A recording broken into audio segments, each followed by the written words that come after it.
शैलजा ने बड़ी मदद करी। हर जगह जो राहुल गांधी, वेणुगोपाल है वो भी मदद करते हैं। जितने कांग्रेस में बैठे हैं वो सब अंदर खाते बीजेपी की मदद करते हैं। सुल्तानपुरिया में जो पाइपलाइन आपने दी तो उसके बाद लोगों का कहना है कि जो हमारा विकास करवाता है उसको हम हरा देते हैं। जो मेरे कार्यकाल में हुई वही पैसा लग रहा है, अभी तक नया तो कुछ आया ही नहीं, सारा पैसा वही लग रहा है।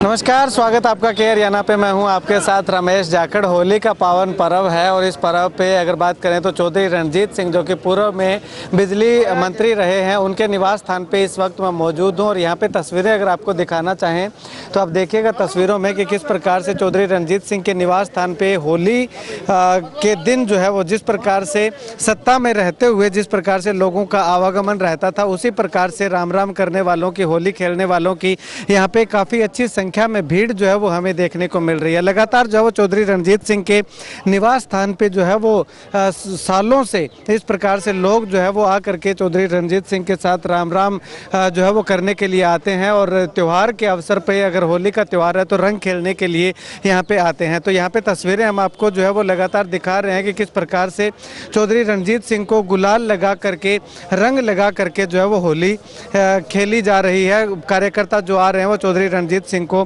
होली जो है वो उनके साथ खेलने के लिए जो है वो यहाँ पे पहुंचे हुए हैं। और इसी दौरान अगर बात करें तो दिग्विजय सिंह चौटाला, जो कि चुनाव के मद्देनजर अगर बात करें तो दादा पोता की जोड़ी जो है वो काफ़ी रंग दिखाती हुई दिखाई दे रही थी, वही जोड़ी जो है वो आज दादा पोता जो है वो होली मिलन समारोह के अवसर पे एकजुटता के साथ एक जगह पे जो है वो कार्यकर्ताओं के साथ मिलते हुए होली खेलते हुए दिखाई दे रहे हैं। ऐसे में अगर बात करें तो काफ़ी अच्छी संख्या में लोग जो है वो यहाँ पे पहुँचे हुए हैं।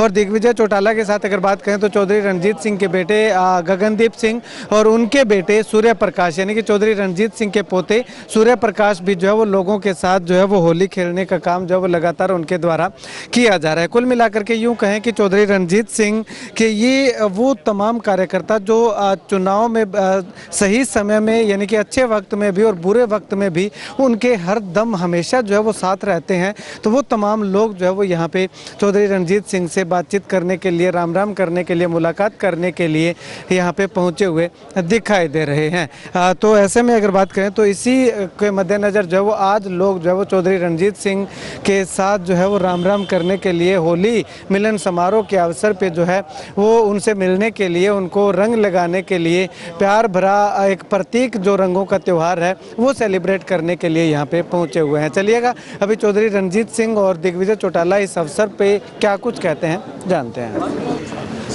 एक तो सबसे पहले सब पत्रकारों को, मीडिया साथियों को हमारी तरफ से होली की बहुत बहुत शुभकामनाएं।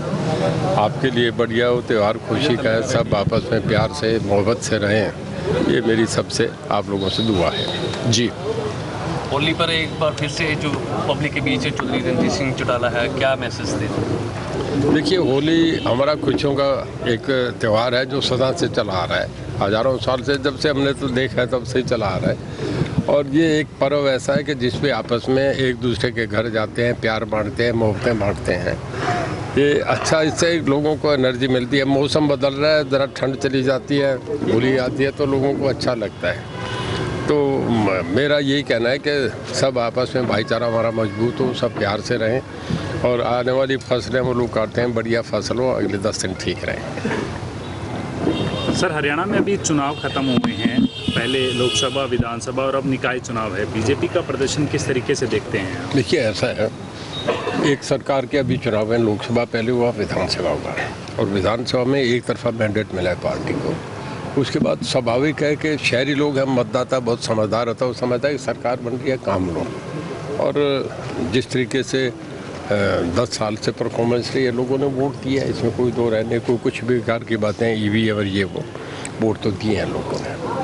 और एक तरफा इलेक्शन है मेरे ख्याल में, जब 10 में से 9 मेयर वो चुने गए हैं तो एक ही कहिए आपने। सिरसा में बीजेपी का कोई भी सांसद नहीं है और विधानसभा में भी कोई भी विधायक नहीं है, लेकिन फिर भी जो चेयरमैन ही है वो बीजेपी खाते में। देखिए, एक बार लोकसभा के चुनाव हुए तो कर्नाटक में 28 के 28 MP कांग्रेस के बने थे।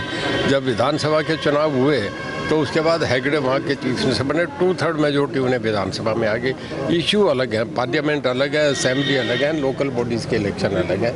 लोगों ने देखना है कि सरकार बनी है, काम लेने हैं, तो सब शहर के लोगों ने एक तरफा वोट डाला है। सर कांग्रेस का भी आपका एक और लंबा कांग्रेस का एक जो पिछले चुनाव में हुआ प्रदर्शन बहुत पुअर हुआ। इतनी बड़ी हवा कभी कांग्रेस की नहीं थी।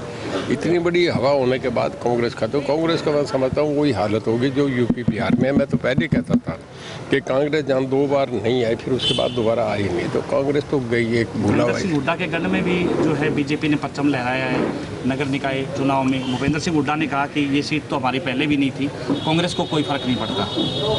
देखो, फर्क पड़ता है नहीं पड़ता, एक बहुत बड़ा कांग्रेस के लिए सेटबैक है जो चुनाव में आया है। इसको तो मैं समझता हूँ, जब पार्लियामेंट के 10 में से 5 सीटें बीजेपी जीती थी, तब भी इतनी मायूसी नहीं आई थी जो विधानसभा से आई है। तो फर्क तो पड़ा है, इस बात में तो कोई दो राय नहीं, कहने को कुछ भी कहें। तो साहब, गुजरात में राहुल गांधी ने कहा कि कांग्रेस में कुछ ऐसे स्लीपर सेल है जो भारतीय जनता पार्टी को जिताने का काम करते हैं, कुछ जिद करेंगे और उन पर कार्रवाई करेंगे। पता नहीं, बीजेपी पे है नहीं, कांग्रेस में तो सारा ही ऐसा है। शैलजा ने बड़ी मदद करी, हर जगह जो राहुल गांधी, वेणुगोपाल है वो भी मदद करते हैं। जितने कांग्रेस में बैठे हैं वो सब अंदर खाते बीजेपी की मदद करते हैं। सुल्तानपुरिया में जो पाइपलाइन आपने दी, तो उसके बाद लोगों का कहना है कि जो हमारा विकास करवाता है उसको हम हरा देते हैं। हाँ, होगा, उन्होंने आप गए हैं, देखा है। अब वो क्या करें, उनका मामला, मैंने तो उनकी हार मान ली थी। सुल्तानपुरिया वालों ने हराया था भाई। और भी ऐसी कोई परियोजना है तो सब जो आपके कार्यकाल में शुरू हुई? और सारे जो मेरे कार्यकाल में हुई वही पैसा लग रहा है, अभी तक नया तो कुछ आया ही नहीं, सारा पैसा वही लग रहा है।